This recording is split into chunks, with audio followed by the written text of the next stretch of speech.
I like the conclusion that, like, if you like a guy who's more into one thing, you can share him with someone else. Timeshare men. That's what I say. I think that's fair enough.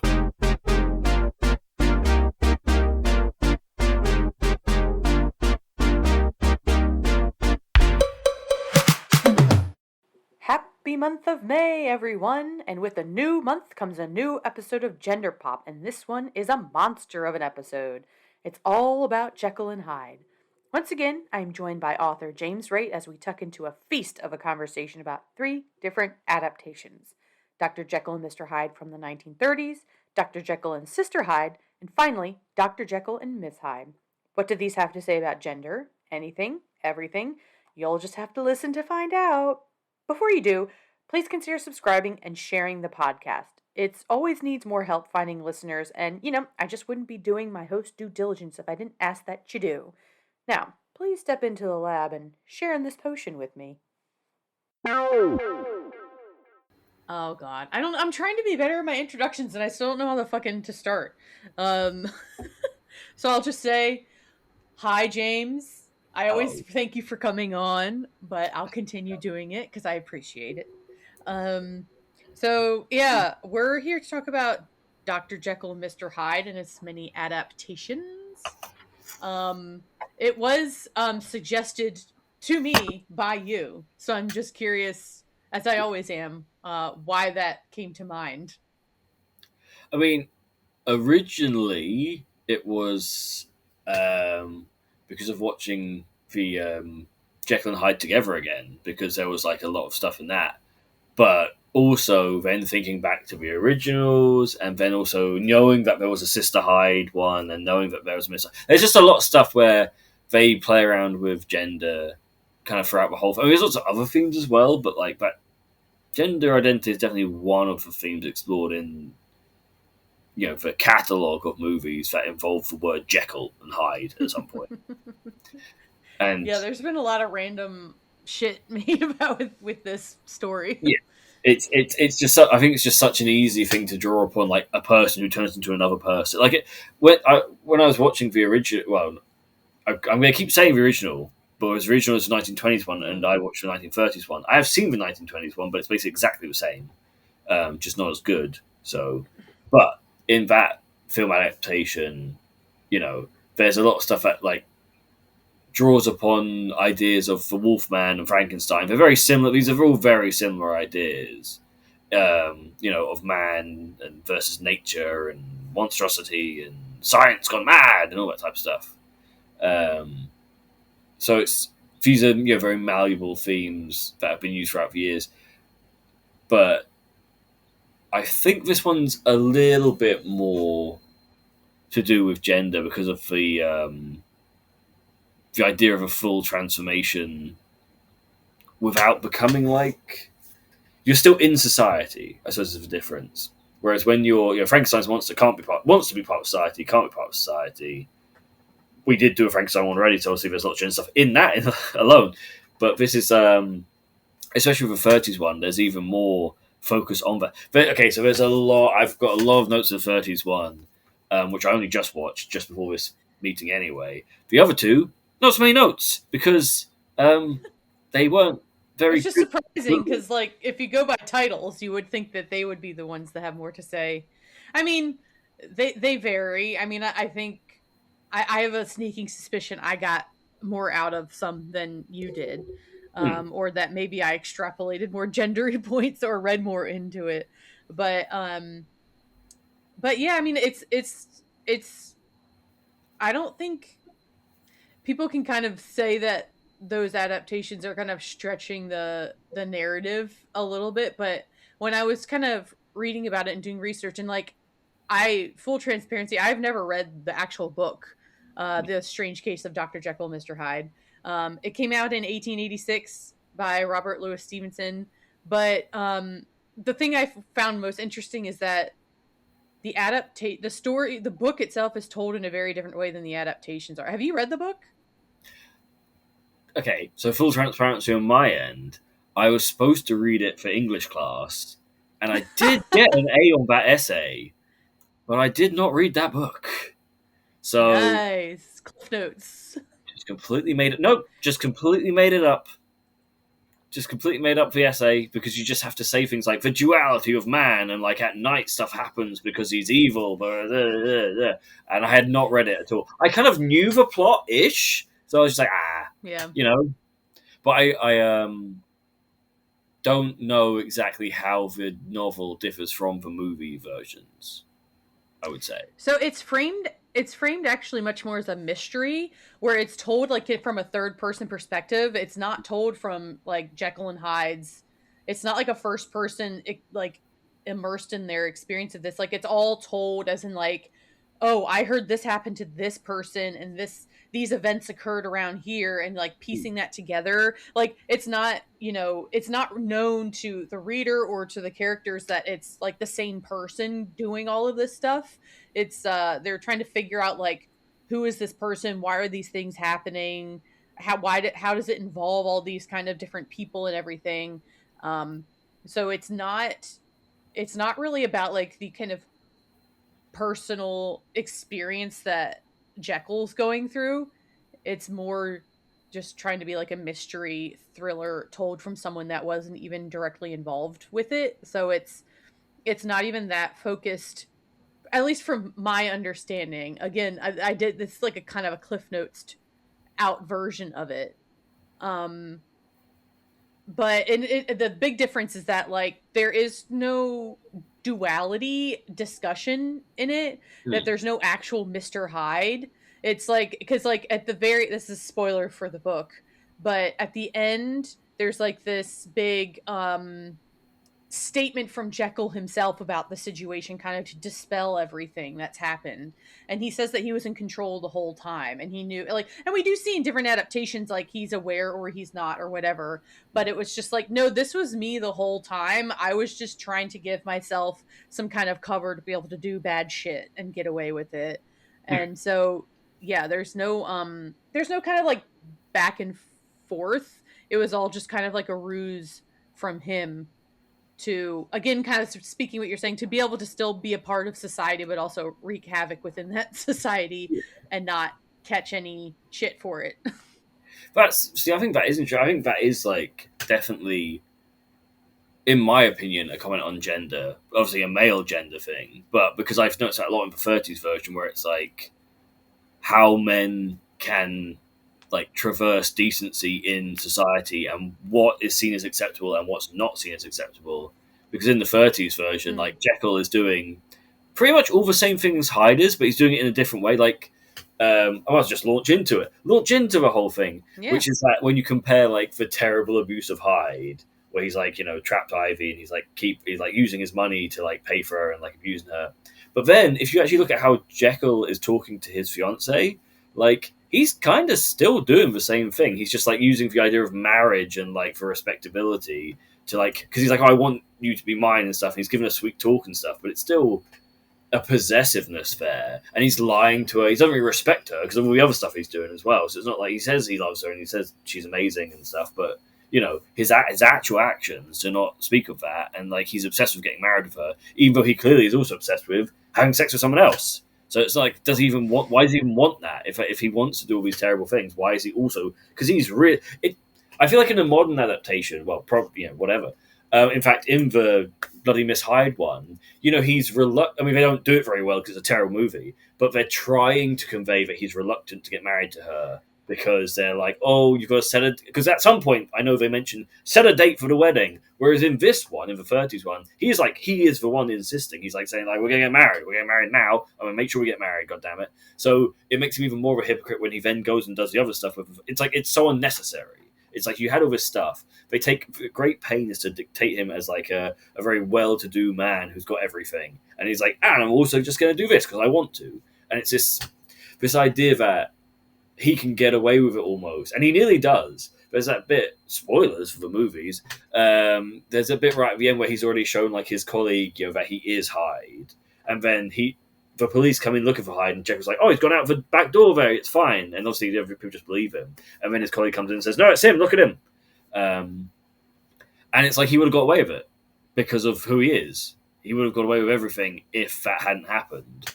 And I think there was just a lot of stuff in it that was really prescient to the modern day, and it made me think about like the remake of The Invisible Man that came out in like 2020, where it was kind of a very like scaled down abuse story of this guy, and it's like this felt like that. The whole thing with Jekyll and Hyde felt like it was doing that movie, but it was doing it, nearly 100 years before that had happened. So it's not like this issue has carried on and it's been being depicted in the because I don't feel like at any point Jekyll was supposed to be sympathetic in the 30s movie.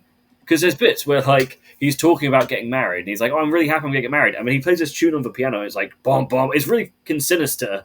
And there's another bit where he's comforting Ivy and he's stroking her hair as Jekyll, and the look he gives to the camera is really. So it's like I don't think that film thought he was a good guy at any point. Maybe they did, but I really took it as like, no. This film is saying, look at this son of a bitch. He's a son of a bitch both times from the very start. I mean, just the way you have it from his POV, and he's like rude to his servant, and then he's kind of like chucking his cane and hat at the guy. He's not like positioned as being like a nice, like gentleman. Because I go back to the Nutty Professor again, where it's like Eddie Murphy being like the brash one, and then like the clump guy being like, oh, he's so like, if only he could learn a bit of confidence, he'd be lovely. Jekyll isn't like that. He's a dickhead. Mostly. I mean, he's not like, yeah, he is a dickhead, but he's like, because he's well to do, people think he's, as they say, a gentleman, he's lovely. But it's like a very much societal construct of like, well, he must be lovely because he's got money and he's willing to help you out. And that's what people think is good in the world. If you have money and you're willing to help someone out, you must be a great person. And it's like, it's very easy to flip that to the Hyde, where it's like, I have money and I'm going to make you do what I say. But it's really only a matter of intent and how you interpret it. Because it's like the whole thing of like, one guy, buys you a bunch of stuff. He's very lovely because you like him. One guy buys you a bunch of stuff. But he's weird and controlling and a freak because you. And it's like, what the societal acceptance of stuff like kind of changes the impact of it, despite the intent being basically exactly the same. Because I do have that theory about this is my pet theory is that Jekyll's idea that there are two. Natures in man. There's like the good side and the like wild indulgent side. I think that's not true in the movie. I don't think that actually happens. I think he takes a formula that makes him a bit crazy, but I don't think the movie's ever saying, look, he's definitely right about this, because again, he's the same in both. He never really changes. It's just he just goes about he goes about things slightly differently, but his intent never changes. It's not like you never get to see his good side, I suppose is what I'm trying to say. If they're trying to say that Hyde is his bad side, I would ask where is his good side? Because all Jekyll does is lie, is manipulate, is like gaslight. He gaslights everyone. Jekyll does more than Hyde. I mean, technically, right? Hyde is an abusing son of a bitch, but he's very honest about his being an absolute cuntbag. He's horrible. That's why I love the 30s version, because like he's fucking disgusting. That guy. Like it's like, how can you make a character really hateable? And it's like, okay, because he's just so horrible. Like the little things where like there's that guy waiting for a tip. He's like, "Oh, you waiting for a tip? Are you? Fuck off, mate!" And then he leaves, and he like trips him up and kicks him. And goes, "Fuck you!" And then the scary thing about that is it's the same waiter guy who goes over to her and is like, "Oh, you better go over to him because you shouldn't not." Like his intimidation gets him what he wants. It's a really horrible idea that like, yeah, if you're just really intimidating and horrible to people, they will give you what you want. And it doesn't gel with a lot of stuff we see in Hollywood, but it is more true to life, and that's what's sad about it. And I kind of love that they did that, and it's like it's right there on the screen, like in the 30s, saying this is how fucked these things are. And I think if we saw that stuff a lot more, maybe with the stuff that's happening right now, wouldn't be happening as much, because we'd have this idea that like, yeah, we probably should be like really wary of those people and do something about them before they have a chance to do anything. Whatever. That's my big rant on the 30s one already. Well, first of all, let's just get this out of the way. Jekyll? Yes. Dr. Jekyll. I was like, why are they... I mean, maybe that's more true to what the pronunciation's supposed to be, but I was just like, why are they fucking... Every time they'd say it, I kind of just would chuckle a little bit. I was like, Jekyll. Yes, they go very South African very quickly. Dr. Jekyll! It's... Jekyll. I think you were District 9 at that point. I like District 9. It's a good film. So, Yeah, I mean, to your point with like the potion and everything, it's like I would kind of disagree in the sense that I think they do want us to sympathize with Jekyll. Um, I think they. I mean, I don't think they like. I think he's. I mean, okay, so protagonist doesn't mean they have to be likable. It just means it's the person that the main person we're following in a film. But I do think they're trying to show him being like a rather upstanding person in society. I think it's just viewing it through a modern lens shows us that those attitudes seem more problematic now than they were. Like, I mean, him pressuring to marry her is not cool, but it was also like I feel like the norm for the time. That's what people did and what they expected. I mean the pressuring isn't cool, and it's not like it. She was saying like it wouldn't happen. It was more just like obviously her dad being the one that was keeping them from it and all this stuff. And like as we see as the film goes on, he is using it more in like a manipulative way to try to deal with what he's going through. It's not coming necessarily from like a sincere place of just him loving her so much he has to be with her. Though we do get that very lovey-dovey moment with them early on where they're sitting alone in like a garden, all that shit. Yeah, Um, I think it's pretty typical for the time of framing people as like, not the hero, but like, I just think of his contemporaries in the other films that they had. It's just kind of how the leading men were but portrayed I back think when then. we go back to say Frankenstein, yeah, that's they portray them like that, but they never do the second side, which is that he goes from that scene to the scene with Ivy where he's like making out with her, and it's not like he's like, "Oh no, she forced herself for me." He's like, "Yeah, lol, what do you want to do about that? That's a player got to play, you know? What up, dog?" And he's not taking anything at that point. That's just Jekyll. That's pure Jekyll when he says, Yeah, yeah, yeah. "What is it? It's not a dehydrated. What is the exact quote? I think I did actually write down the quote. I just can't remember the goddamn the word. It's basically like a guy dying of thirst. You can't expect a guy dying of thirst to not think about water. Is what he basically says. And what he Oh, means by it is like, if I get married, I'm still going to want to like fuck a bunch of it's the ladies. same concept of it's the same concept of like why buy the cow and you can have the milk for free kind of shit.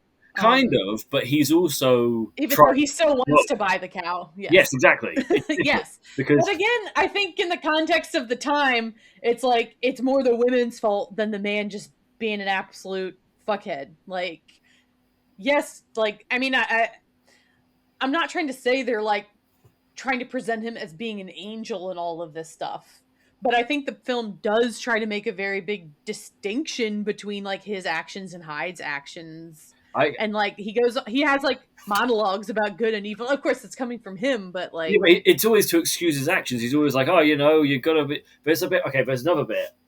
Yeah, there's a bit where after he's been hired a little bit, he talks about how a gentleman, and he's talked about the whole like not having sex with. Yeah, that's it. His servant says when his wife's away, you should go out to London, mate, and do some stuff. And he's like, oh, things in London, I can't really do that because it's a bit too wild. He says like gentlemen like me have to be very careful over what they do and say. Even though he's acted with basically impunity the whole time, he's like, oh no, woe is me, I can't get away with stuff like that. So I'll go out as Hyde and do it like that as well. So he's like got this really like again for have your cake and eat it idea of like he wants to be this well-to-do guy, but he also wants to do all the terrible things. It's like he doesn't want to do them. He's not saying like, oh, it'd be terrible for me to do that. He's like, well, no, I can't because if I do that, I'll get in trouble, which is not the same thing.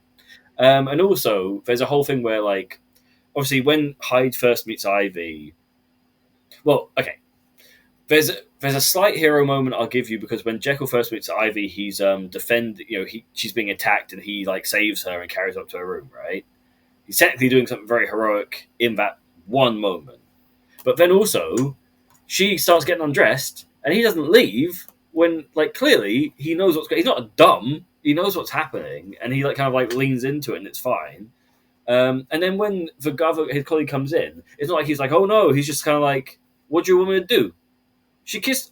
Because what he says is he says the line of like, "I'm a doctor, so I'll take that kiss you just gave me as my fee." Is what he says. Bold as brass. He never goes like, "Oh, sorry, I've got a fiance." Oh no, he's just like, "I don't care." He does. He's very like he's not moral. And I know you say that's at the time, but I don't think so. I don't think that's. I think there are notions of chivalry certainly at the time, and actually being a proper gentleman. And I'm pretty sure in my opinion at least, the aim of the movie is to show that he is not a proper gentleman, like not at all ever. And also, sorry, I'm not saying it's gentlemanly. I'm just saying that, like, even in more recent history, like up to the 60s and stuff, this was acceptable behavior from men, that they were just expected to cheat, expected to have mistresses and all this shit. And it was, we just had to, again, accept that as a fact of life, rather than like point out how fucked up that is, or how harmful it's been to women in the relationships that they get into and stuff. That's all I mean by it. I'm not trying to excuse it.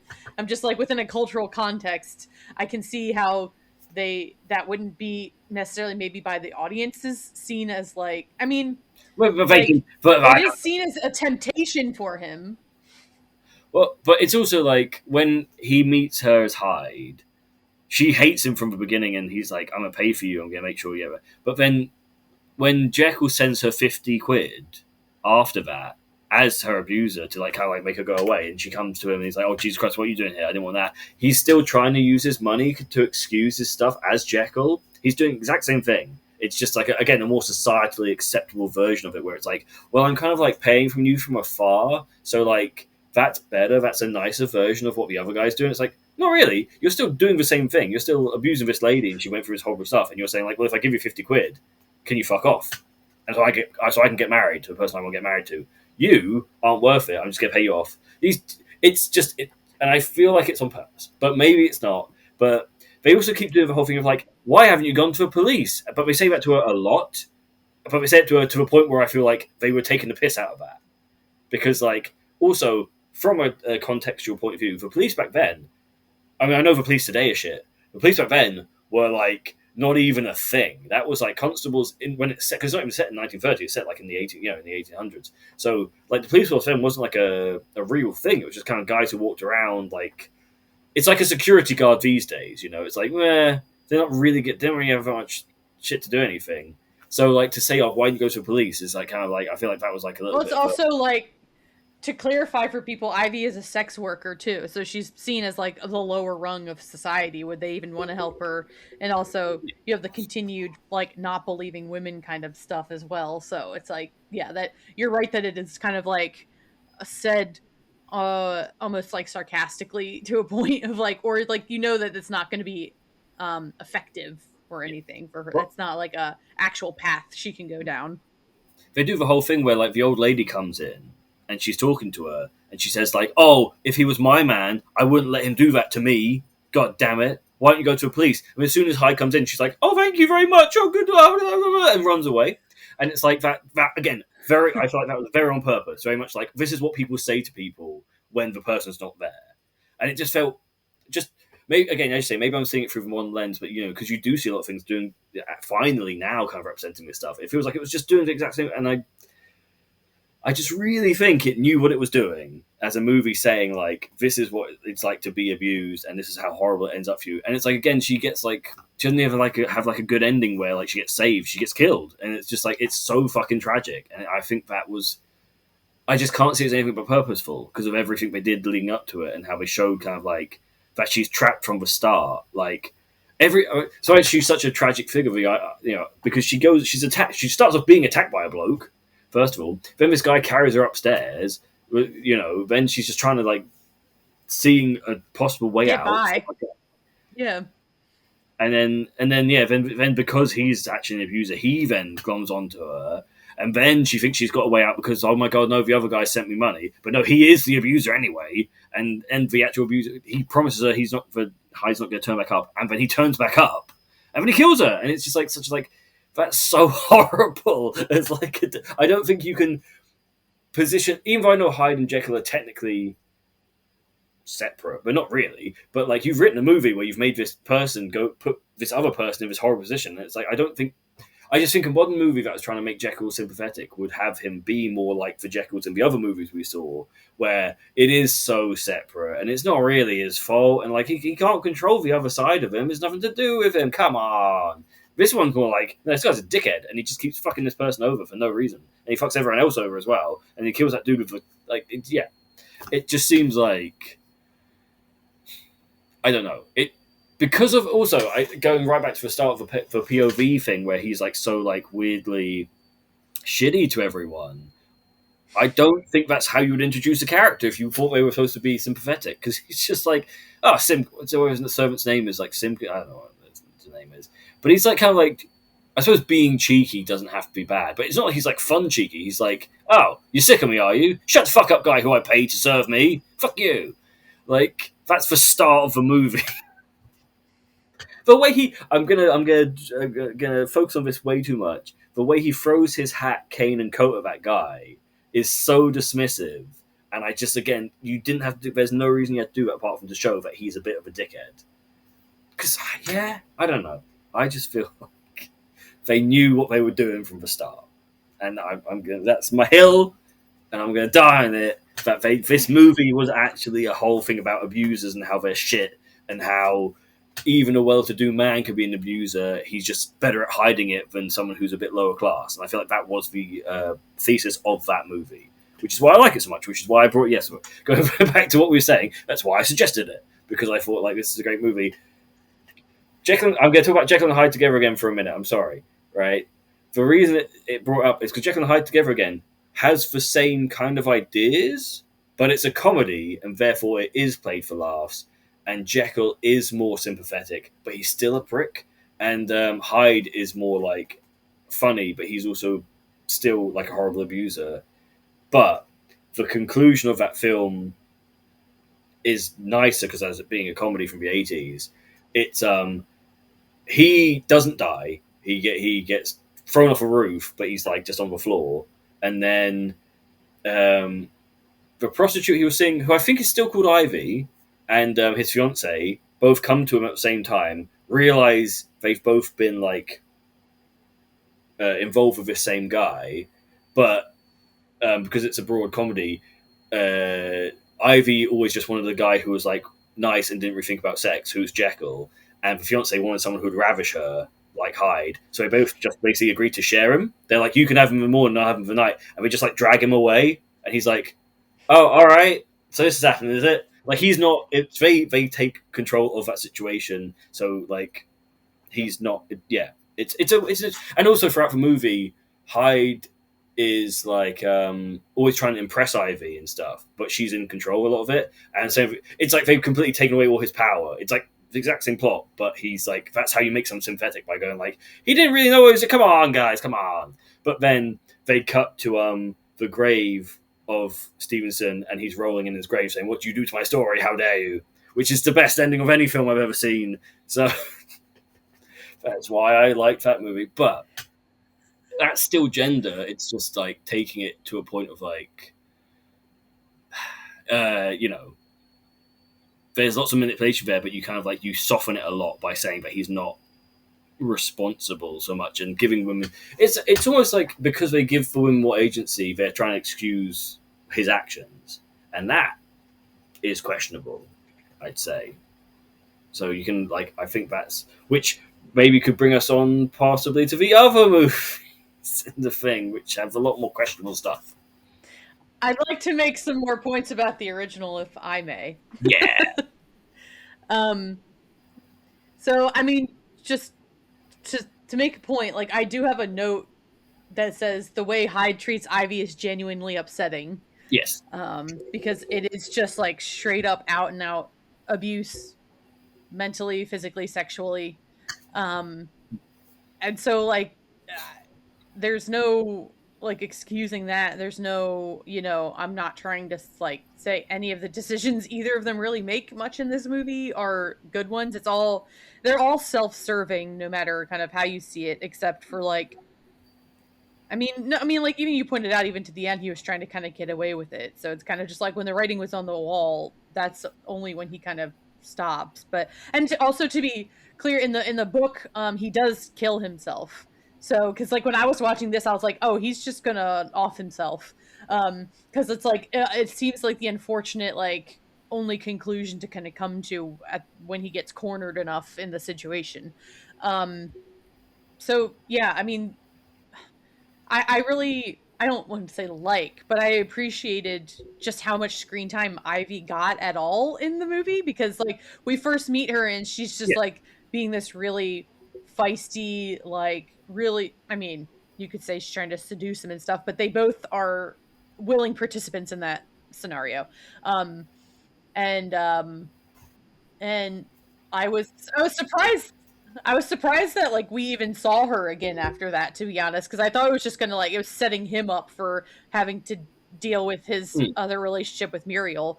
Um, but um, I at least liked, even though she was there to just be like a punching bag to and to show the depravity of Mr. Hyde. Um, I did like that she was at least like a developed character, and it did try to give her her own voice in the situation. Like she was trying to get help.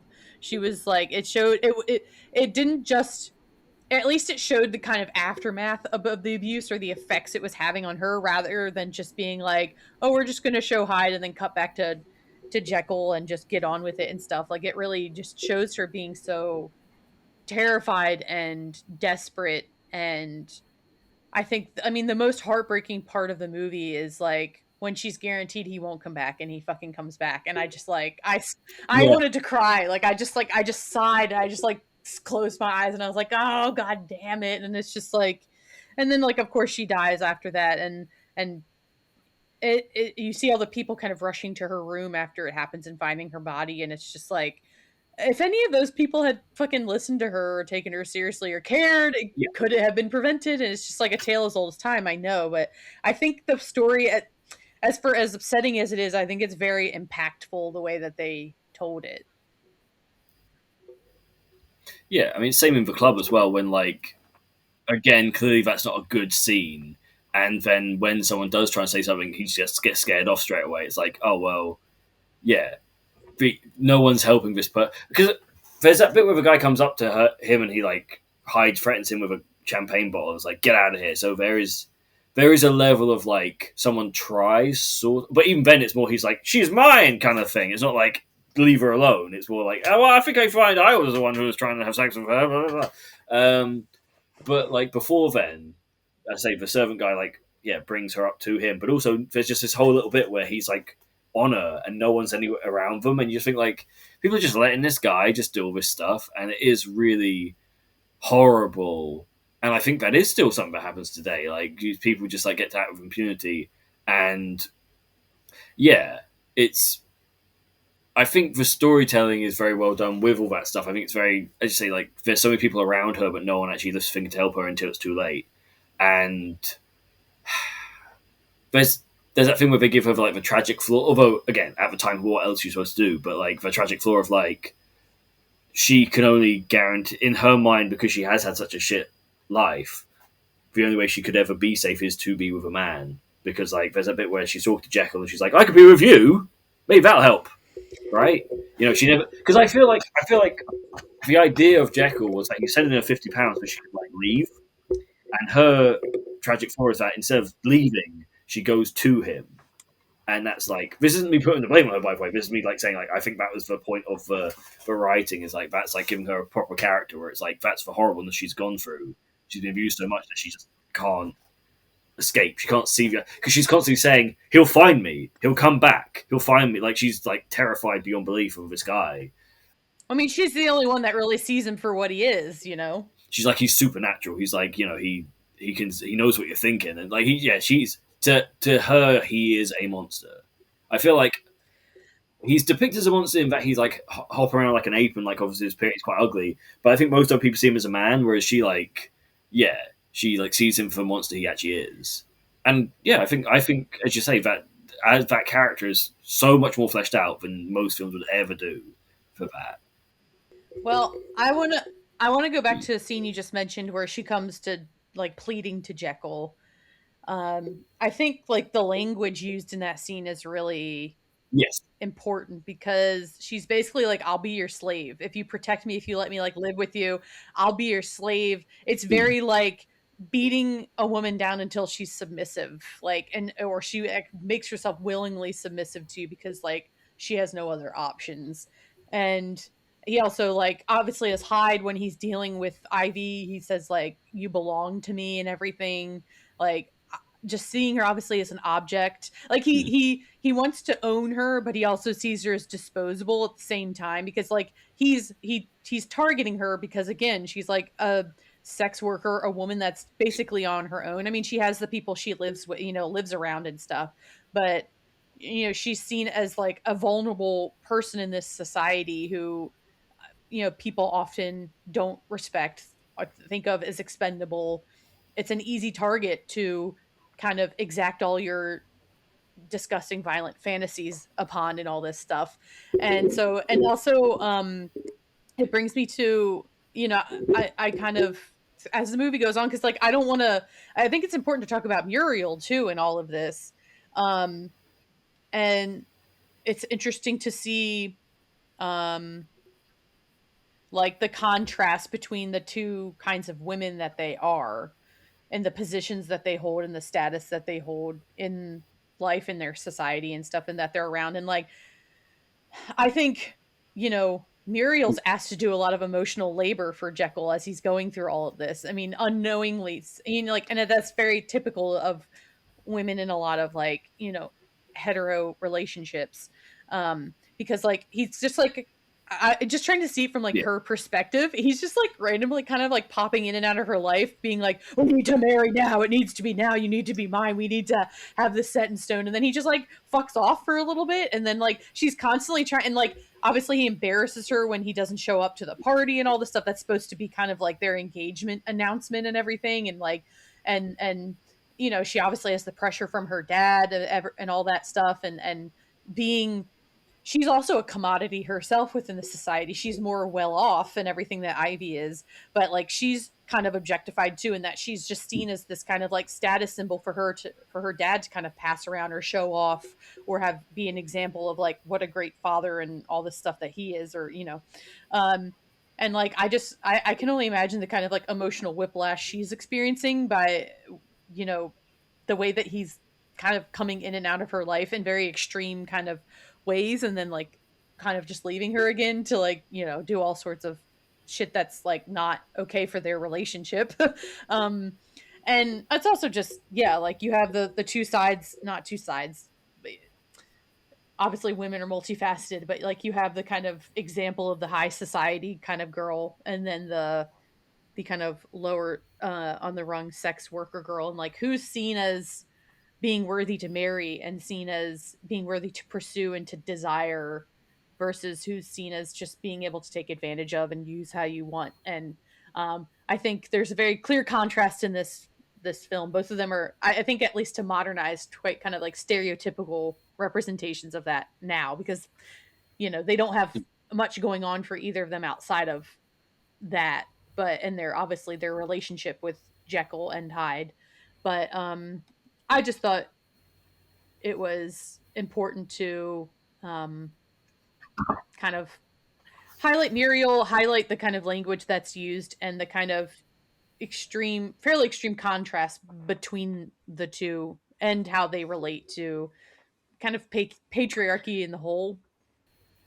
Yeah, they both have like a powerlessness to them, but it's again like the Jekyll and Hyde dynamic. It's a societal difference, but it's still the same kind of thing in the end, where they both are like completely dependent on these men to help them. And while like Ivy's thing is more like physical abuse, Mira's like is societally she's being, as you say, like her. It's like the rich you get, the like not the lower the stakes, but like the more you have safety nets, but it's still like to you it's terrible. Where it's like I say getting embarrassed, and then like when he's gonna leave, he doesn't explain why he's leaving.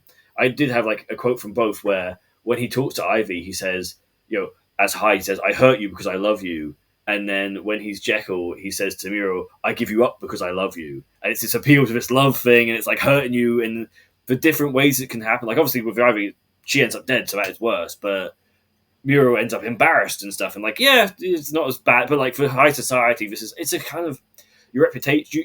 You're probably, if you look at high society, like she'll probably now always be the girl who got left by this guy who turned out to be a murderer, and that will stain her forever in its own way. Like again, not as bad as getting killed, but it is quite devastating for someone of that stature to be in that position, and so it is a very mirrored um, thing that happens to both of them. So yeah, as you say, it's really good to have a, again, very purposeful. Surely, like the way that they construct that. I wish I could remember if the 20s one does exactly the same thing, because that's where it's interesting, like how much difference is there between the two. Because I remember it being quite similar, like shot for shot almost. I mean, they're both just used as like playthings ultimately, and they both end up being victims of this. Um, and you say like obviously in different and differing levels of severity, um, but it is like I mean, like even though it is nice that they get more than just like a single line or something,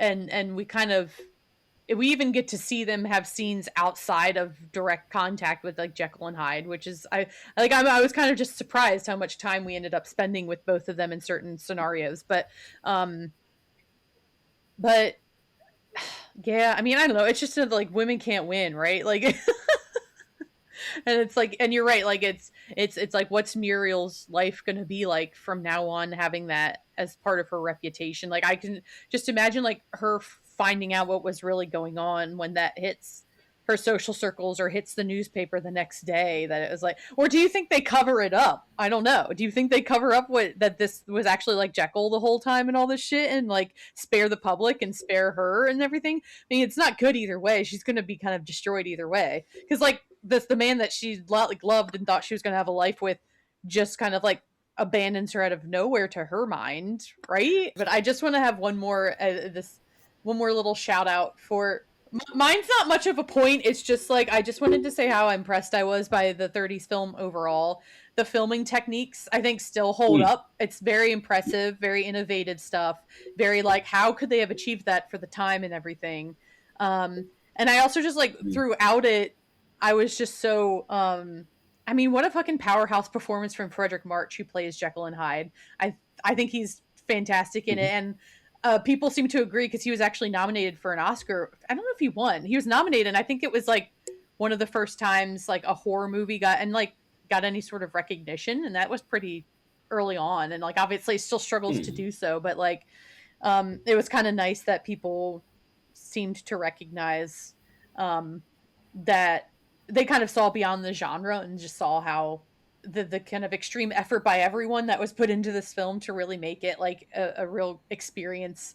Um, and so yeah, I was just really impressed with his performance, and I think it's like it does a great service, not disservice, to the genre, especially so early on and everything. And I think movies down the line, like certainly like American Werewolf in London, owe a great debt to these kinds of films for kind of paving the way. I think seeing like the transition things in this movie made me think of that, because people, when American Werewolf comes, it's like it's obviously so revered for its transition scene in American Werewolf in London, and I'm just like, when I saw the work that was being done in this, I'm like, man, but that's where it started, man. These were like the kind of OGs of it a little more. So um I don't know. I just wanted to put some respect on that, and um, I think it's the most well-known adaptation of it. Still, like it still stood the test of time, and so I think that really is kind of the final word on how successful of a film it ends up being.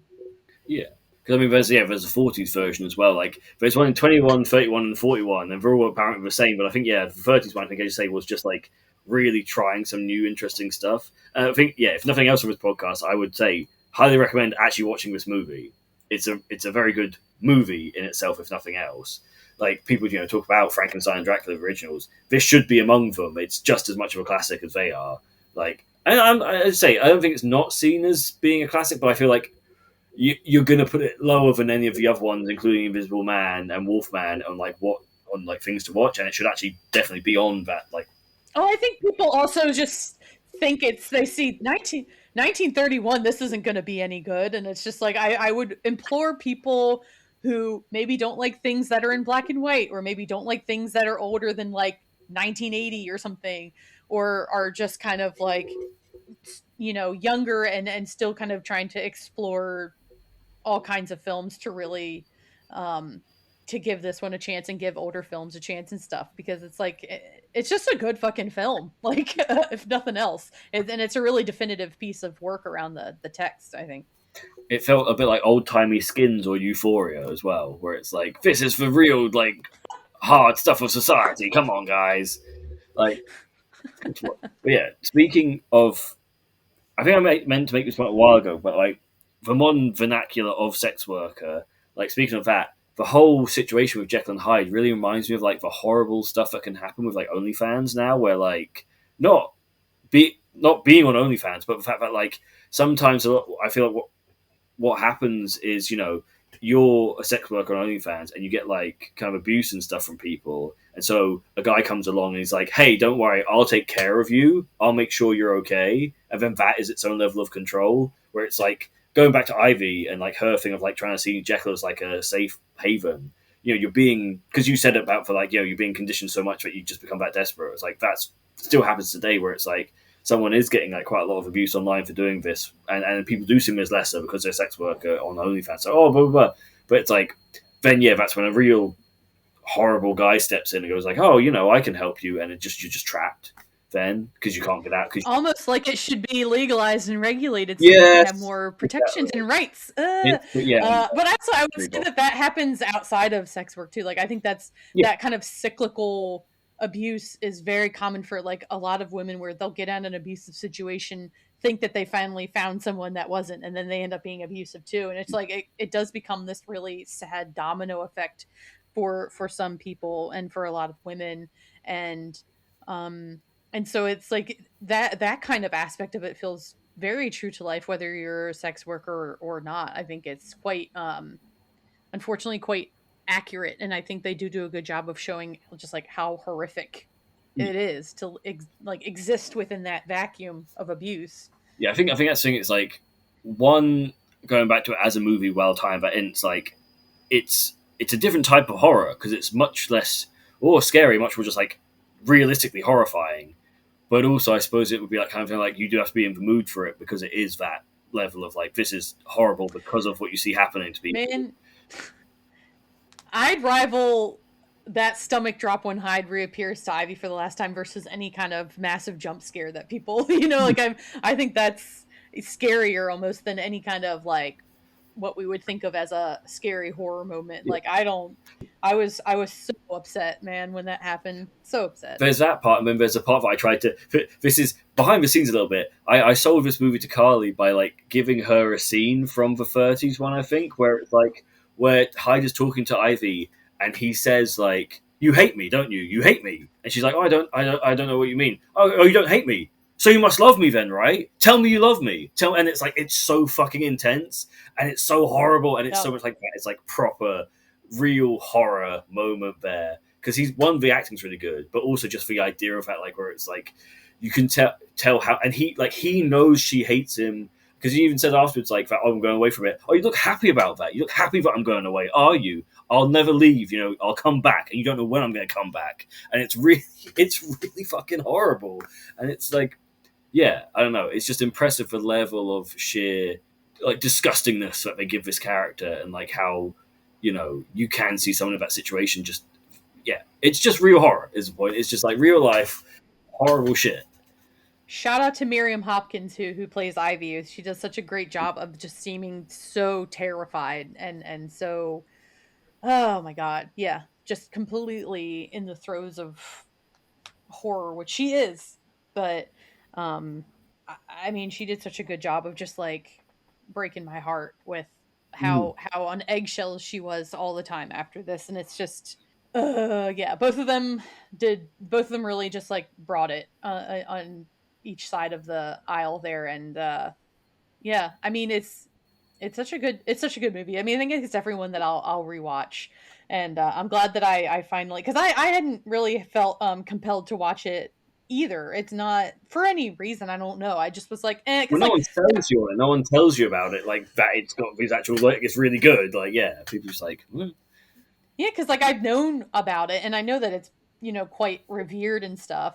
But I just was like, I don't know. Dr. Jekyll and Mr. Hyde has never been like a story I've been particularly like, fascinated by in the way that a lot of other people have. So I'm just like, it's unfortunately stories that become so well known like this, you kind of just like, I already get the gist, whatever. Yeah. I don't need to see it again or what, so it's just like, but yeah, definitely just if for nothing else, just the performances and the film techniques that they use and stuff. I mean, like being a big film nerd, it was really exciting for me to kind of just see like the birth of some of these techniques and it being used at such an early stage in um film history at all and everything, and just like what they were able to achieve and the work that went into that.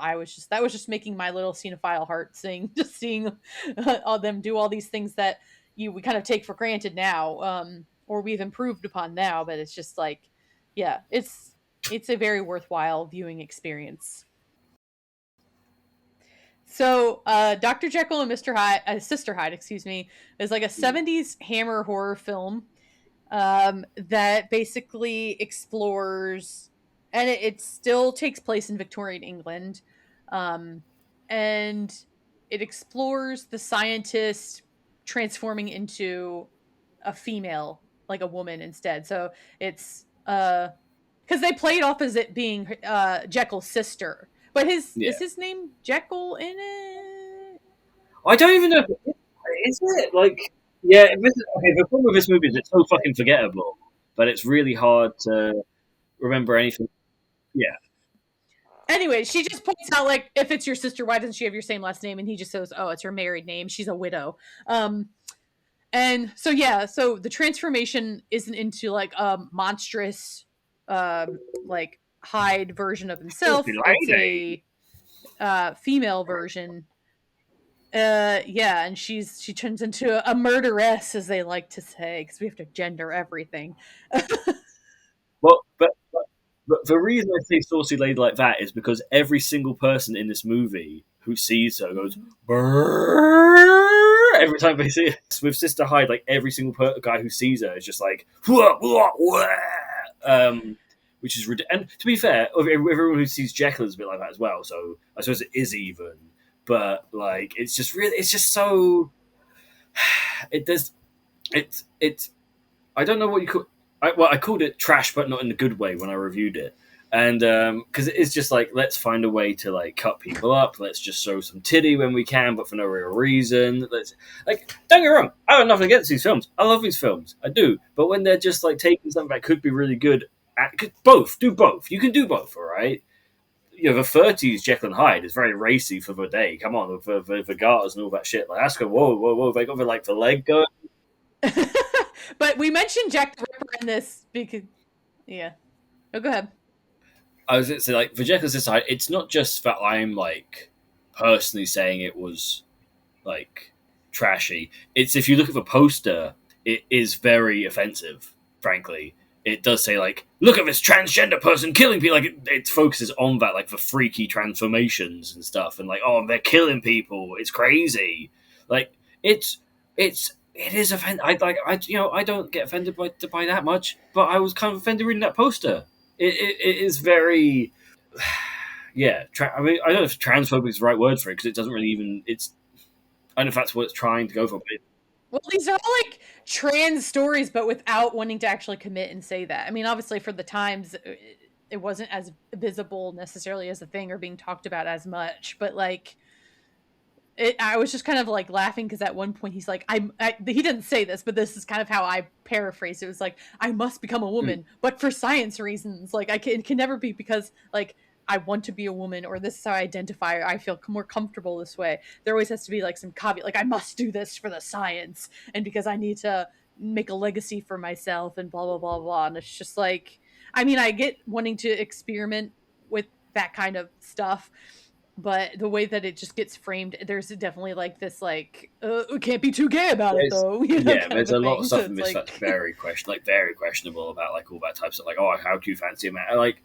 there's so many. Okay, I'm trying to like I'm reading my notes now and like picking up. I'm remembering all the lines I wrote down. Like wow, okay, these suck. Like they make excuses about like why they're killing for no reason and like the thing of like how the the brother and the sister of the apartment above and how they both are into the other one, but like it's weirdly like separated. Like yeah, so you could never really fancy someone who was like a bit of both. It has to be, and there's definitely a trope of like cross dressing slash. I don't know because the movies don't normally define it very well because they don't care, so I can't really define it very well myself. But like them as killers, you know, like it's always like, oh no, it really was a woman or was a man. I mean, there's a huge history of that, but there's also really fucking weird lines. Like when Jekyll just needs dead bodies for no reason. I swear they don't really explain why he needs loads of dead women to do his event. Like I think they're just like, he's just got to get them. Like He's taking something from them to extract for his potion, but they're never clear about what that is, you know. He's like, I guess, trying to get the because remember they have that whole thing about hormones, and like at the time, like it was just a theory or something that hormones, whatever, that there's that difference in hormones and how it affects man versus women. And so I just assumed like he was trying to extract what he assumed were the hormones from these women, but it's just like how, and that doesn't seem like that's how it actually works. And like they're in science, Hollywood science, you know what I mean? It rarely makes work sense. yeah, but they're like he's not specific about why, but he is specific about like they must be female, no older than 20 years old. To which the next line by the next character is just how I like them. Yes. They have to Great. remain fuckable even in death. This is late. They literally talk about corpses, and yeah, they're like must be 20 years old, and you're like, oh, just how I like it. And it's just kind of like it's all. I think that's the other thing is like it's all played for laughs. Whereas the original one we were watching is very serious and horror. This isn't even a comedy, but like just for jokes, it's like all very, like it's all any of the sexism in it is very casual and kind of like it's. I'm not saying I don't know if it's worse than Miss Hyde, but it's certainly in the middle, and I don't like it. Where let's say the original is kind of like I think a real actual exploration of the terribleness of abuse and like how women are treated. Miss Hyde is there are there are gender things in it, but it's a comedy, so a lot of it's played for really laughs, even though it is quite bad. Some of that like they highlight it, but it's still like lol. This one is like, isn't it fine? Isn't it fine that like women are just being cut up and like they're and they're killers anyway. So I don't know. It just makes every excuse in the book for all the terrible behavior of people and doesn't care. Yeah. Well, just like they made some like kind of like sex joke or something about a woman, and he's just like nothing that's not in her nature. Like we're just expected to be, and I don't know. I think it was about one of the dead women, and it was probably a sex worker or something. But it was just like saying that like women are always trying to like that it's just women are naturally supposed to serve you sexually and are always ready and willing to do so, even at the expense of themselves. Like it's just that like gender. What do they call it? Like gender essentialism, where it's like men are definitely like this and women are definitely like that and all that stuff. And it's just like that's yeah. I found that line quite shocking, where he's just like, that's what women do, though. Well, yeah, it definitely had that line because like that stance rather because like yeah like it's always her that's like she's just psychopathic and like he's just like blameless or whatever. And also at the very end when he dies because she comes out and he like falls because it's like you're gonna kill us if you come out right now, and when she does, and then they fall because a woman doesn't have the strength to hold herself up off a building because he's hanging off a building and she starts trying to like transform and he's like, don't do it, you kill us. It's like women, they don't even know when not to transform. Like it's just real bad. Yeah, they were It's just like real it was like they were boring. scared of their own story. They didn't want to like they wanted the shock value of it, but they didn't want to actually genuinely explore what that would mean. Well, exactly. That's the thing. It's like you've purposefully done a gender inversion, and yet you clearly kind of hate. It's literally just to show how shit women are. Basically, that's what you're doing. You're not like trying to explore this idea of a gender. It's like yeah, if they were kind of like making an earnest exploration of what the difference would be and how does a female monster look, or what does a female monster look like, and so on. That's one thing. But this is just like yeah, just an excuse to dunk on women the whole time, basically, and then I yeah, did see that it's Ralph Bates, who plays Jekyll in this, did say like a while after the film, like that they should have like committed to it more, like actually done more like gendery stuff, that they should have not tiptoed it around it. Like I think he So it seems at least he kind of realized after the fact that it was maybe a little toothless in its exploration and of what of the subject matter that it was handling. It's like because like you just think of like they won't even show him in female clothing. You know, like every time there's like if he's like wearing a dress as the Hyde character and he transitions back into Jekyll, like it's always they have an extreme close up, and then when they zoom out, he's like back to his male clothing and stuff. And I'm like, you can't even, you're not even willing to like show a man wearing a dress for like 2 seconds because it's just like naturally what would happen if that's what you were wearing, and then suddenly you were somebody else, you know. And it's just like, yeah, I don't. It's annoying that it's definitely just used for like it definitely came across as like what if we just like made a Dr. Jekyll but like it was a lady, and then like that's the only thought they put into it, you know. Like, with both of this and Miss Hyde, like it's like there were just missed opportunities. Like the Sister Hyde one was almost making an interesting point about how it would be easier to lure women by being a woman. Because like because it was the Hyde character that was the murderer. Yes, yes. And like, and again, I don't know if I explained, but when we were saying we were making the connection with Jack the Ripper, it's because the film incorporates Jack the Ripper into this adaptation by having, because like I think Jack the Ripper happened 2 years after the book came out. um so it wasn't even a thing when the book was being conceived, but so they have it happening in like Whitechapel when all these murders are happening, and Yeah. it's supposed to be Hyde that's actually like Jack the Ripper and all this stuff, and we see her going out to, you know, find female victims and all this stuff, and she's like befriending them or looking out for them or whatever, and it's just like, well, there is an interesting point to explore that, but again, it doesn't really take the time to do it much. It's just like we're gonna have a bunch of Yeah. fog and a really cool red dress for her to be in, and it's just gonna be style. I was gonna say like it is a Hammer horror, and in terms of like the setting and stuff, Yeah, it's very well done for yeah, the costume. Like costume, if you want like a Victorian London slasher, there is an argument that this is fine if that's yeah, what you want to watch. Like there's some I can get why people would like it for that reason because there's some charm to it. And like I remember writing in my notes like an hour in, they finally made a point about gender, which is as you say, there's someone coming out of a bar and yeah, Sister High comes up to her and she's like, oh, "I'll be fine" to her friend. Like, don't worry, because it's a woman. Like, yeah, it's like okay, there's a slight point there. I don't know what your point actually is necessarily. Like, you're never safe as a woman. How dare you? Maybe I suppose is the only point they are making. But yeah, at least there was a slight attempt at that one point in the movie to say kind of something. But yeah, the rest of the movie is just this weird. Um, well, it's a love square kind of. It's sort of a love yeah. triangle if you count Jekyll and Hyde as one. Although, as a character actually says in the film, two's company frees positive deviation. Yes. Well, that's a thread that we find throughout the adaptations of Dr. Jekyll and Mr. Hyde, right? Is that it's like there's a deviancy with it, and then when you incorporate gender or anything that queers it a little bit, you're equating that to like sexual, you're equating the acts of Hyde to sexual deviancy or perversion, which is like a tale as old as time when it comes to queerness, of it to being classified as like a mental illness and like some kind of perversion of nature, even though it's complete bullshit.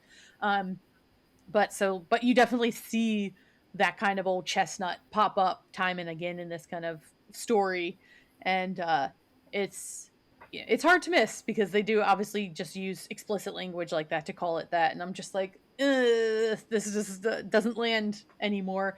But I will give the film kudos for um the transitions of like using the kind of colored glass in the way they do to show the transformations and stuff. Again, I think it's a pretty interesting kind of way to show it. It seems like it's kind of become a tradition in most cases to find some kind of interesting way to show the transformation, and I Yeah, thought it was kind of just a pretty, like, aesthetically was kind of a beautifully grotesque way to kind of show it, and also to kind of make literal the kind of internal fracturing that's going on with this character.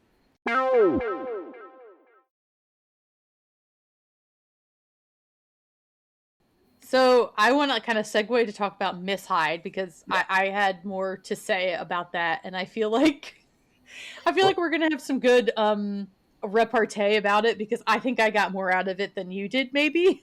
Yes, probably. Yeah. I mean, what? Okay, because yes, to me, the segue is speaking of movies that don't do a lot with their gender thing. Wow, wow, wow. Um, okay, like I get that they did make like I'm not okay. I'm not saying that the Miss Hyde one. I think I'll preface this by saying I remember watching the trailer when it came out. As a I would have been like 9 or 10, and I was interested in the idea of it because it was like weird and stuff, and like oh crazy. And I don't think I ever watched it. I think this was the first time because I just actually seen Sister Hyde before years ago, but it was so forgettable that I didn't remember. With Miss Hyde, I think I've technically wanted to watch it for 2 decades or whatever. So we're nearly three now. Jesus Christ, I'm old.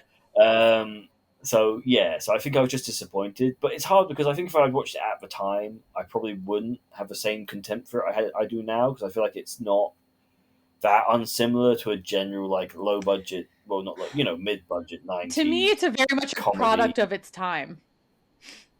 More Yes, so than the other two, even. Like, I mean, we've been talking about the yes, times that these things get, but it's very much like, so just for context for people, Miss Hyde is a 90s adaptation of Dr. Jekyll, Mr. Hyde.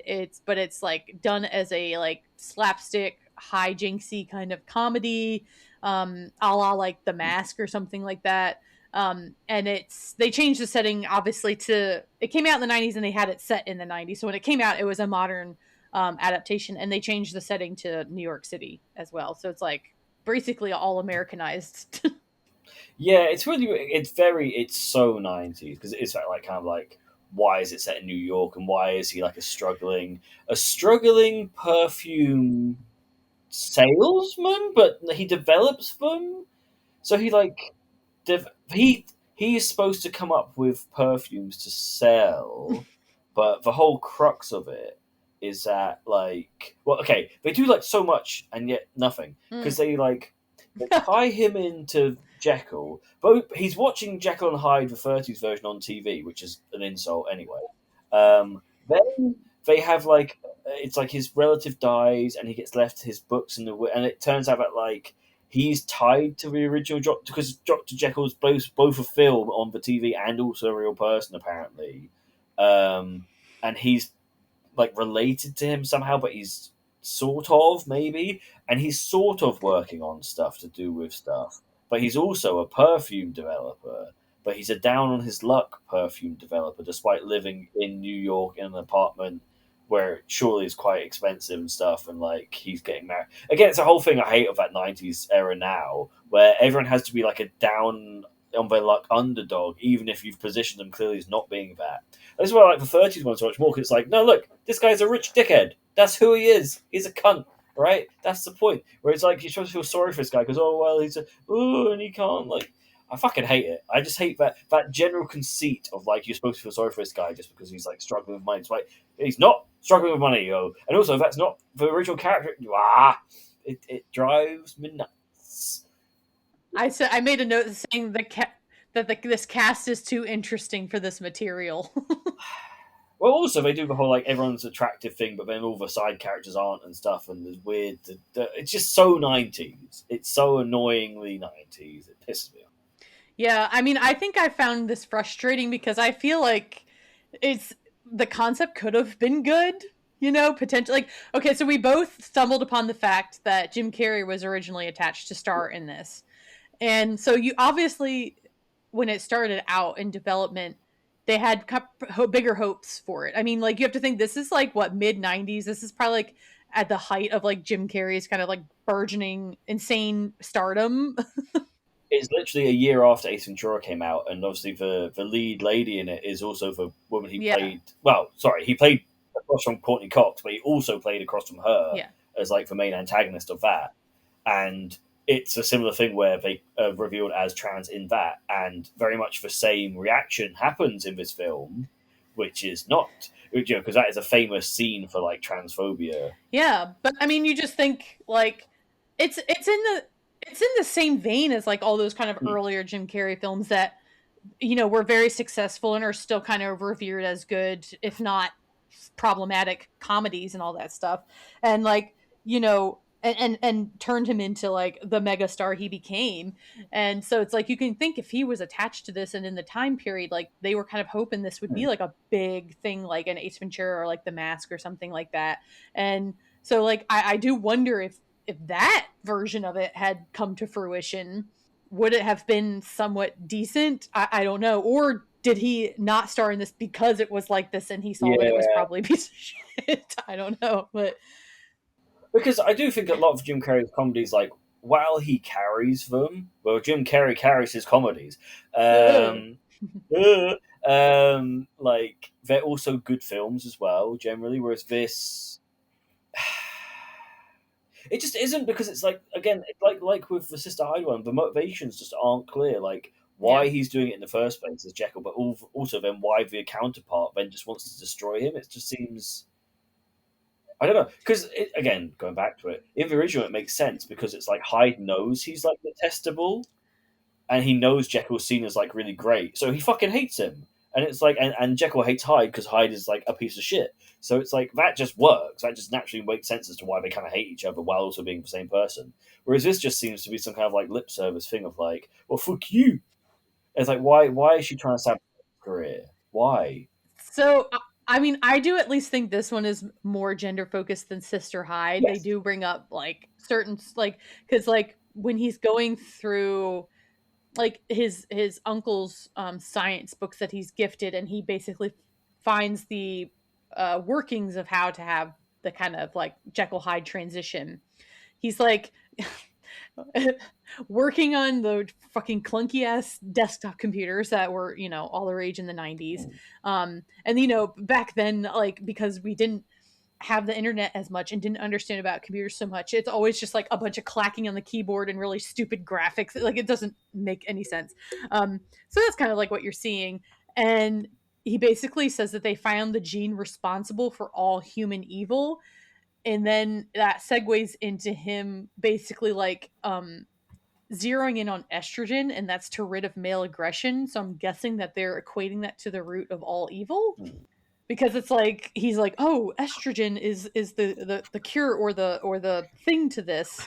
If I just up that in the sequence, that'll rid of the male aggression, and maybe we won't have all the destruction that I guess he sees happened with his previous uh, relative of Jekyll and Hyde. And I was just always like, But he didn't that's know. fucking weird. He didn't know they were related. And um, also, like, yeah, why is he doing all this? I don't, just why? I like. I mean, he clearly just wants to be like, I mean, it's the same as all of them. They I'm all want to be fine. taken seriously as scientists. Yes. And like he wants to work on something more meaningful than perfume and blah blah blah blah. Hmm. And so I guess he gets inspired by the stuff he sees in the notebooks and thinks that he can like improve it or actually make it into a reality, or I don't know, maybe recreate what he's seeing in the books or whatever. But I just thought that that was interesting that they were like um that it was centered around like that that there was a in fact evil gene like that exists, and that like I guess estrogen was seen to combat that. But I guess it's like it's ironic, or he gets like the last laugh, because it's like she actually ends up being they play it up as her being the worst one, but there is a lot of discussion that can be had around um demonizing the female character for having more male centric traits, Yeah. and how they're positioning him as like the sympathetic victim in all of this in a lot of ways, and how that she's the obstacle he has to overcome and all this shit, when it's just like she's just like smarter and better than you. I don't know what to tell. Well, yeah, yeah. Can you explain this to me? Because I got lost a little bit. Because like I get that like for like 90% of the movie, yeah, they're separate people completely, and like she is Hmm. different. But at the start, when he transforms, he definitely says in the weird voiceover they tacked on because it's confusing. So maybe that's why, because it's just like a removed part they added on later. Maybe he says, "With this body and my brain, I can do anything," is what he says. Yeah. Which one? Super sexist, obviously, because it's like saying like if you had a man's brain in a woman's body, you get straight to the top. But then from then on, it's not like that. It's like they're completely separate. So I don't really get that. I don't get why. maybe I say maybe the voiceover just like is just stupid and you shouldn't pay attention to it because it does seem like it's added on. It's a Blade Runner voiceover of this film where it's just like, okay, this is something they just put on afterwards and it's just what, all right. Which anyway, whatever. I just don't get that bit. It confused me, and I remember saying to you, what, why? But Well, my note that I made about that was funny. He thinks he'll progress in his career by being a woman. yeah, Notoriously, yeah. it hurts your I mean, there's one your thing. success. The one defensive thing you can say to that is that he did have that meeting with that perfume lady who's in charge, and she's like, "I want a woman designed by sorry, I want a perfume designed by a woman because it's for women, not for men." Whack. And so there is that level of like, well, maybe if he was like, there is a line that like, but of course he doesn't transform into her on purpose. See, if they could easily do this film right, where it's like she says that he's already fucking about with stuff like that. But he's like, but if I could become a woman, I could do what she said and I could succeed in the job I hate and don't care about. This movie is at war with itself, and I don't think it's a purposeful thing where they did it to mirror the story. In this case, it's just shit. God damn it! But whatever. Well, like I was kind of saying to you, I think the point is that he's staying in this because they're going to give him access to all their laboratory space and equipment to like do whatever he Yes, wants. That's because why you he know sticks with it. when you're doing like gene shit, what you want is a perfume lab because it's definitely the same. I know it's not. It doesn't make sense. I'm not saying it makes sense, but I think that like that was his like Yeah, no, apparently I his know that's what the motivation. movie said. Yeah, um bullshit, and Mr. Scientist. so but it's also important to note that he doesn't remember what he does as Hyde because each adaptation kind of takes their own take on that. Sometimes they have Jekyll remember, sometimes they don't, and he doesn't remember what he does. And it's just like interesting that it's just like for large swaths of it, he is Helen Hyde more than he is well, his name in the movie is Jax, not Jekyll. Where he's like he doesn't know until then he sees the old timey, and he's like, maybe I'm really a Jekyll and not a Jax, but whatever, stupid shit. They do at least And explain like that the Hyde character remembers your life until the first transformation, right? I'm pretty sure that's a line in it. That like yeah. so there's at least some like I'm not they change the rules, but at least they explain it where it's like, okay, well this person at least knows where he's been until now, and then they start forgetting because otherwise. Sorry, the reason I say that is because in the Sister Hyde one, there's a whole thing I was questioning about, like the whole Born Sexy Yesterday thing, where Sister Hyde doesn't seem to know anything, and it's like, but then she's like a conniving killer as well, so it doesn't make any sense anyway. But it does seem like at first they're positioning her to be like, oh, she's like, she doesn't know what's going on. She just wants to really bang this guy she's meet. First guy she meets just really wants to fuck him really badly for whatever reason. Whatever. I'm gonna leave that movie behind. But yes, sorry. So like when Helen Hyde first comes on the scene, she immediately kind of like upends Jax's life. But like one of the biggest things that so he's engaged to this British architect, and she convinces. So she tells her to leave, like move out, and basically like take a break from their relationship. And when that first happened, I read it as because I either didn't catch on or maybe they didn't state it yet in the film. I thought he knew it was happening and he was still kind of like there. And I was like, oh, he's just trying to use Hyde as a way to like break up with his girlfriend, and which is shit. But then when we find out that that's not the case, I was like, well, it's really interesting. Like, I almost read that as her trying to like empower the girlfriend in a sense of like, take a look at your relationship and see if like he's been stringing you. Has he been stringing you along? Do you really think you're going to get married? Is this someone that you still want to like be with? Like she kind of encourages you to kind of be independent and give it an extra thought. I thought that was kind of interesting, but I don't know if that's like the takeaway that you're supposed to, because it's just like, I was trying to find my note on it. Oh, I said I kind of love how Hyde's mission with the girlfriend is to empower her and increase her standards, forcing Richard into being a better partner. See, I just read it as like her trying to get rid of her, like not like forever, but like get away from. I'm like going from some stuff. Get out of the apartment. Get out. And positioning it as like, oh, it's straight, like like, oh, you should take a moment for yourself, girl. But she was like actually trying to get her away from the apartment because obviously you've transformed. You need like she needs her to not be there. So, but yeah, I'm not saying it's not that because I don't. I'm not. But like, I didn't. I think it is that though. I think I think it is just the logistics of it. I Maybe? think I'm reading way too much into that because that was still kind of early on in the film, and I was giving it more credit than it probably deserved. Um, I feel like Jeremy Piven was very aptly cast as the skis because it seems like that is how he is in real life, and it's pretty much how all of his Yeah, characters have been that I've ever seen him, and he's absolutely vile in this. yeah. And then but he's also positioned as like the comedy best friend sort of, but then it's never really used that well. But like you could imagine that working a lot better for a different actor in the role or something, where he's. It's a very weird one that because like it's like he's always propositioning her, but then like is like the butt of the jokes of that, but then like she's also propositioning everyone. It's very confusing. What's the point in that character at all? I don't really understand. Do they just want to give him a job? And they were like, yeah. Because I Yeah, feel like the movie works completely without that character existing in it. I think you can basically take him out. I think it was supposed to be comedic relief that doesn't work. But it's not fun. Yeah, it's not fun. Okay, I'm sorry, but like the main thing that offsets me about this film is it's not fucking funny ever I knew you were going to at say any that. point. I think there was one joke I laughed at. Oh, I remember there was one joke I thought was like so I didn't even laugh at it, but I remember texting you that I said, oh, there's a joke there, which is when because she makes a guy who's gay sleep with her. And he's like having an identity crisis about that. And then when they transform at the end to Jekyll, he's like, "Oh, thank God!" And it's like that is a joke. You did a And also, joke. we Good see that movie. they two That's a end joke. I up saw it. together. That the Groundhog Day guy, Stephen Tobolowsky, and Harvey Firestein, that they're definitely in a gay relationship at the end of this. Come on, In my campaign to say that I don't like this movie, buy erasure. it's That's what true. that is. If slept with women have to not be Well, gay now. Oh wait, no, don't worry. Boo, well, of course, there's boo, and you buy erasure there's Nike. no nuance there, right? It's just like, oh, if you sleep with someone of your same gender, you're automatically gay. There's no in between, or there's no other like thing you could identify with.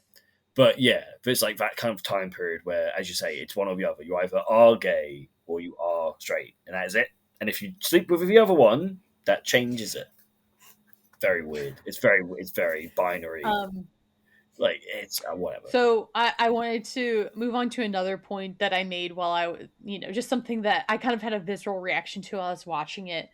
And the note that I made says it's difficult because on one hand she's smart for understanding how to weaponize her beauty, but at the same time feels ashamed to focus so much on her sexuality because it kind of reinforces this idea that women are only successful because they sleep their way to the top, which still gets used against women a lot now. And Yeah, it's like it's shitty because it's like again it's something that like sex workers do, right? They realize that this is something that is wanted from them, so they're going to turn it into a business and a way to make money, and that's like totally valid, and to make suckers out of their customers in some ways is still but like so it's like it's not knowing how to utilize that, knowing how to take something that society has put pressure on you about and flip it to your advantage is a skill.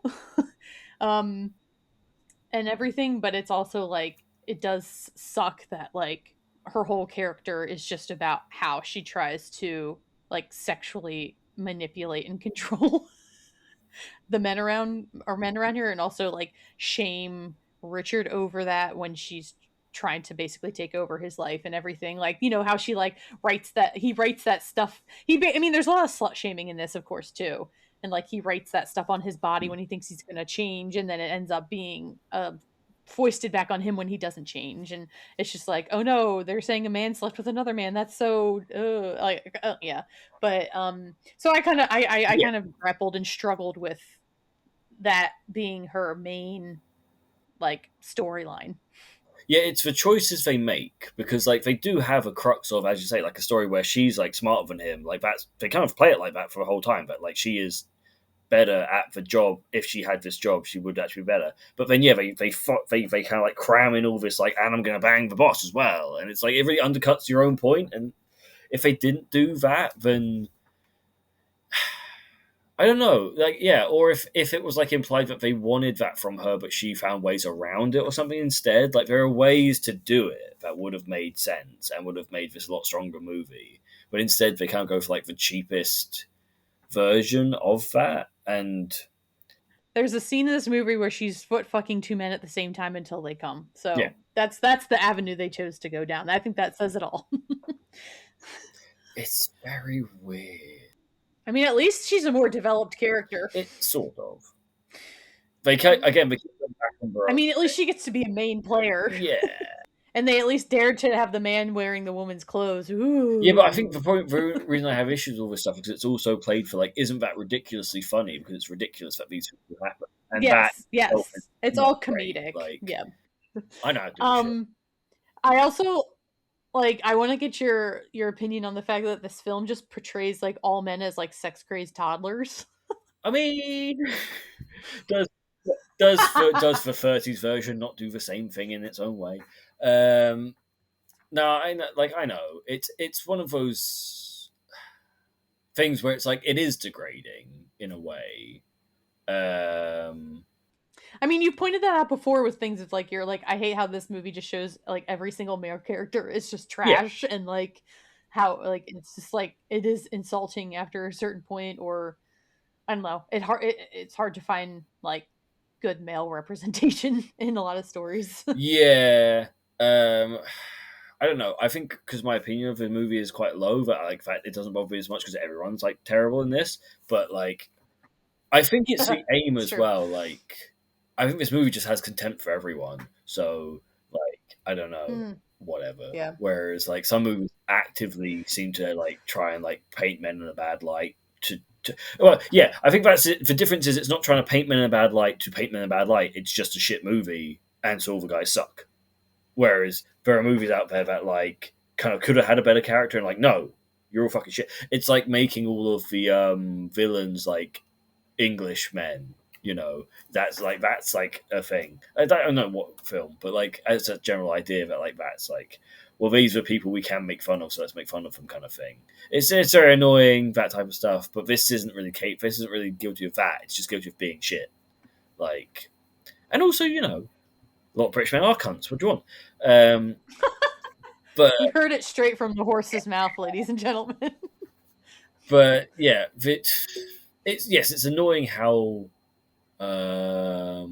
they're very cliche. Like you put a like It's cartoonish. yeah, like they're just like kind of like mollified by a woman in her sexual power, which again you could make more points with and do more with if it was, but it just they should have had like they should have gone further with it. Then they should have had like there be a male CEO and she ends up running the company and shit. Do you know what I mean? Like do it if you're gonna do that, do it properly. Well, I don't know. I think it's like a really great demonstration of like how fearful men are of like smart, capable women. Because like that's his main fear that she's just like. I mean, I get like having a general fear of like your life not becoming your own and all that stuff, but it's just like, especially when you get into the part where they're like competing with each other, and she kind of always seems one step ahead, and he keeps kind of failing to meet that moment or be as clever as she is and all this stuff, and um, it definitely feels like it definitely feels like that thing of like to the people to the type of person that always has had the more privilege in the situation. Anytime there's like a whiff of equality, they take it as oppression and they immediately have to like victimize themselves within it, and so like that's why it's like he suddenly becomes like seen as I just got annoyed with how they were trying to kind of make us side with him and everything. And she's not great either. I just want to make sure, like, make that clear. Like, I'm not saying she's a saint and all this stuff and doesn't do bad things, but I just found it was annoying that, like, in the end, the films kind of still took his side and perspective on things. It's like you guys could have worked together. Yeah, a stronger script would have had that happen where like they realized that they could work together and it could make sense. They'd be like, because he hates that job and she wants that job, so you realize like, oh shit, you know, I didn't want that job. I want to be a scientist. So I tell you what, you do the job part because you want to do that, and I'll be in the lab and we'll switch. Something like that. Could easily have done that, and it would have been fine. Well, also the thing you do by when you make the choice to kind of have this be like male versus female, or having the male character transform into a female character, Jekyll and Hyde style, you do risk that the message, because like all of both of these films now ultimately end well. I guess the Sister Hyde one, like he Hmm. dies, so there is that consequence.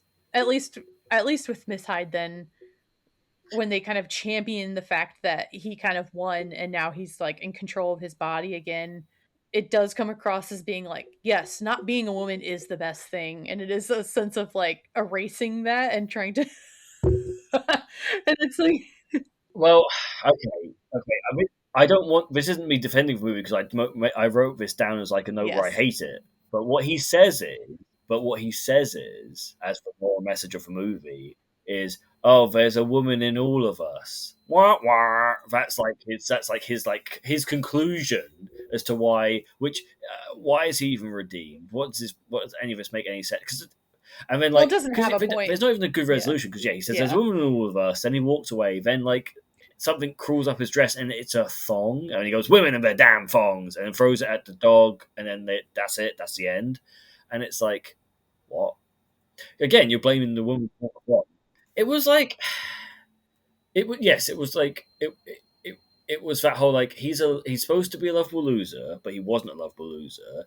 The relationship was supposed to have flaws, but it didn't really have flaws because she seemed to just love him anyway. Then it was like it should have been that the introduction of Miss Hyde was what saved it, but really that's what put it in jeopardy in the first place. So anything that happens off that doesn't make any sense because it's like, well, if she hadn't been there, it would have been fine anyway because she just loved him clearly. Yes, he wasn't taking a date for them to get married, but they clearly were fine. Like they seemed like they were fine. Um, like, and then the thing with the job thing was like he seemed quite secure in his job, even though the woman was like, "Oh, I need a woman to design this perfume." It didn't actually was going to affect his job properly. So I just don't. There wasn't. It wasn't like a normal script, not even a good script, would have it where she came in and helped him, and it just didn't do that. It just did this thing where it's like the women will come in, try and steal your job, and they'll fuck it up, and then you'll have to like kick them out. I don't know. And then of course they had to they couldn't not throw a period joke in there, of course, because that's always has to be the butt of every joke with when it comes to women.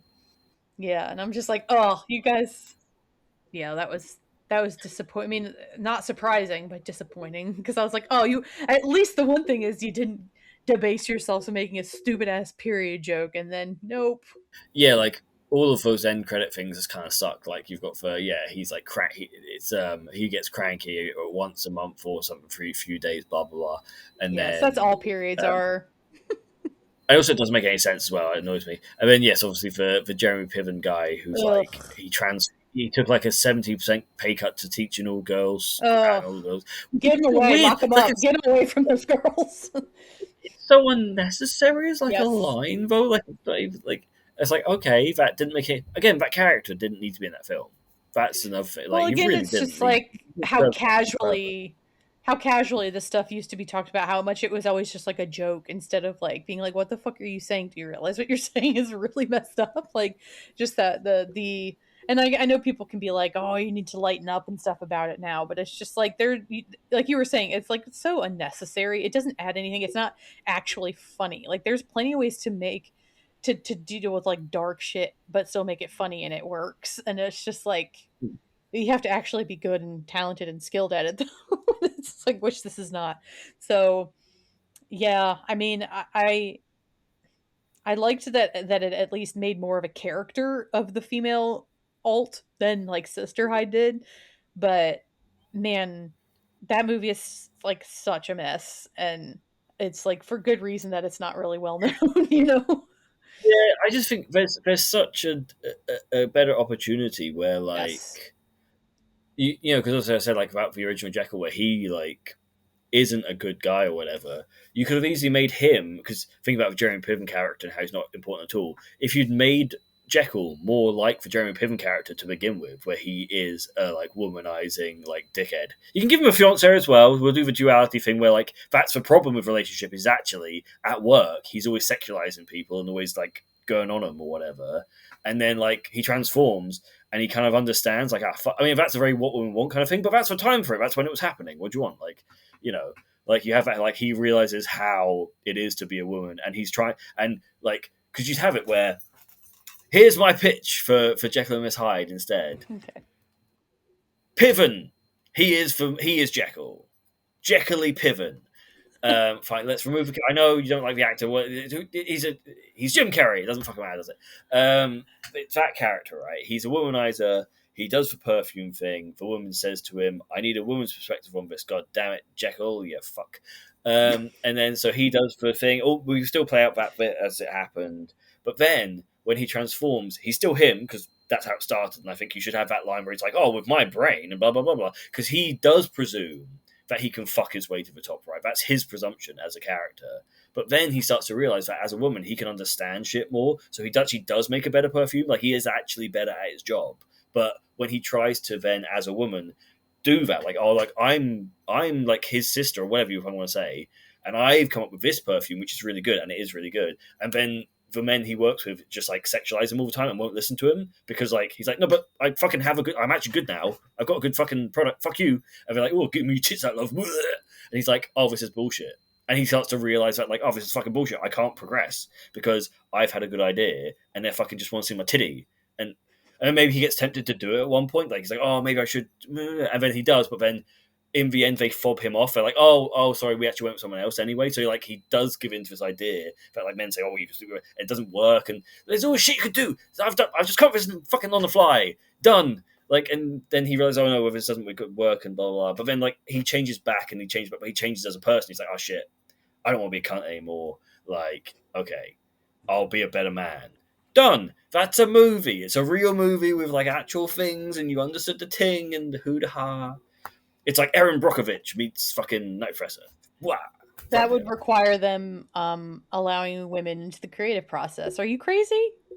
What do they know? To be fair, I don't actually know who did write this movie. It probably isn't. I'm looking it up. But you're right. Like it's there is such an obvious kind of more formula to take with this kind of narrative, and it's like I don't know. Maybe they thought they were being subversive by not doing that. They just clearly wanted to make like a wacky, zany comedy because that was what popular at the time and all that stuff. But that's what I was kind of saying at the start is that like I was frustrated because I could see that there is a better movie in this or something that could genuinely be like interesting or thoughtful, but and still be funny. Like they can coexist. Well, we are all Jekyll and Hyde it out, I think. I think if the same thing I said before, which is nothing else, takeaway that you should watch for the 1930s version, and ideally the 80s version, Jekyll and Hyde Together Again, if you can find it, because I think it's a ridiculous comedy. I would love to hear from people what they think about that movie, because I do think there are some really bad jokes in it that have aged terribly, but I also think it's a great movie. So it's difficult. I hope to be able to see it one day. All right. Well, thanks for talking about this with me. I wish. I feel like we just kind of like. Fine. Okay. Yeah. I feel like we just. Like, I don't know if we defeated. made a real point, but, you know. I mean, I think we made enough good points. The point is, people wasted their opportunity to do good things with the genderized versions of these, whereas the 1930s version at least depicted some kind of like realistic horror of domestic violence and abuse, which I think, you know, is worthwhile. Maybe and this just means we have to work on our own Jekyll and Hyde gender script. Well, no, I still think that Together Again does a great job. Okay. I like the conclusion that, like, you know, if you like a guy who's more into one thing, you can share him with someone else. Timeshare men, that's what I say. I think that's fair enough because, like, you know, you do hear a lot about, like, you know, well, no, but I think there's like this discussion about like a lot of men aren't really measuring up, so it's like there's only a very few that do. So if there's like two that do, timeshare. Do you know what I mean? Like, don't try and like rate. Just share the one that's there, and then you're fine. Get a That's ratio your out the goodness. Yeah, I'm sure men would totally get on board with that for sure. I mean, the ones that are the timeshare would.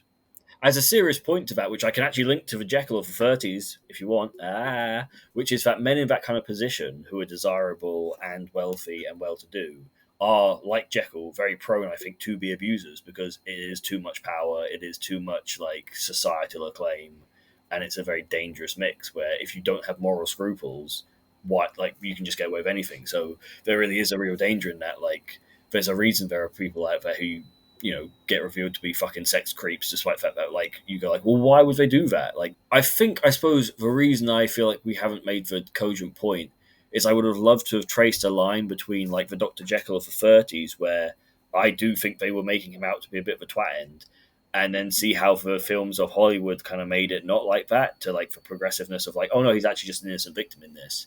But maybe it's not that cut and dry. Well, I mean, you But can compare and contrast the Jekyll from the 30s one to the Hyde one in the 90s. It's a significant time, what do you call it, range. And, like, I do think there is something to what you're saying and how, like, the they were trying to kind of make an example of it in the 30s, but we took the wrong message from it, and you extrapolated out all the way to the 90s, and they've made the character, and they're still doing the kind of wrong, messed up things, but it's being told not through like a cautionary tale lens, but of like a, oh, isn't this silly? Isn't this funny kind of take on it, or make, almost like a victim in it as well, where it's like yes. he's a victim, even though it's like completely his own fault and so on. Yeah. But like, yeah, like, oh no, They've poor taken the guy. Like, abuser and like over time have made him into the victim, and it's just like, what? Timeshare men, though, if we've learned anything after this episode. I think a lot of guys would be okay with that. On that note, on that very cheerful note, and very encouraging and confident sounding note, I'll wrap this up. But thanks again for coming in and talking about all things Jekyll and Hyde with me. It's fine. I've got nothing to hide. Hey, but I feel like a whole other person after listening to that episode. Weird. Anyway, I hope you enjoyed it as much as I did talking about it. It's made me realize that I probably finally just need to read the dang book, and my library hates to see me coming. Now, I've been trying my hardest to promote this podcast, but social media platforms can make that very difficult, so that's why my link tree is so handy. It has all the important links you'd need to get on board with Gender Pop, including a guest form, a way to support me in my potty endeavors, and an easy way to share it to others. Also in the show notes, you'll see another link tree to James's work and socials, which are just as exciting to dive into. Podcasts, books, shameless promotion, oh my! That will do it for another episode of Gender Pop, y'all. I'll see you back here in June. In the meantime, maybe stay away from any bubbling test tubes.